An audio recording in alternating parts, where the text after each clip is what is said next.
The Rougeaus from Quebec, Canada were pretty much the second family of Canadian wrestling after the Hart family. 2 generations of the family were in the business, with the most famous being the second generation brothers of Raymond and Jaques Rougeau, the Fabulous Rougeau Brothers.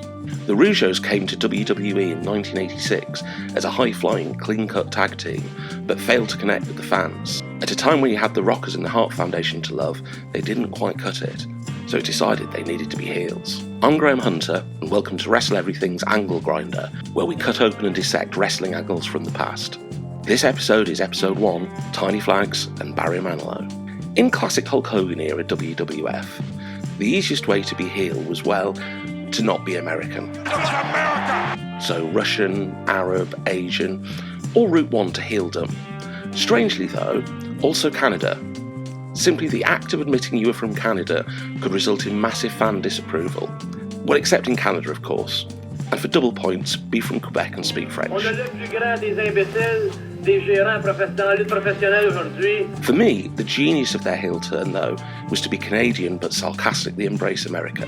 They started to be announced as fighting out of Quebec, Canada, but moving soon to the United States. These Fabulous Rougeau Brothers, move next to my house and be my neighbor! They employed an American manager, Jimmy Hart, back when he was a proper heel manager rather than Hogan's best mate. They would come to the ring waving the smallest stars and stripes they could find. To this day, I consider a small flag in any circumstance an act of extreme disrespect. The WWF crowds of the day certainly did. They went apeshit at them. I can't believe it. And then we have their entrance music, All American Boys, a solid 80s rock track in the mould of Sexy Boy for Shawn Michaels, which probably had something to do with Jimmy Hart writing both of them. This track was heel entrance music in of itself. It reiterated that they were very much all American boys. We're all American boys. How they loved the preppy look, how they only listened to Barry Manilow. And just to give a little back to their homeland, one verse is in French but finishes in English, "We love the USA."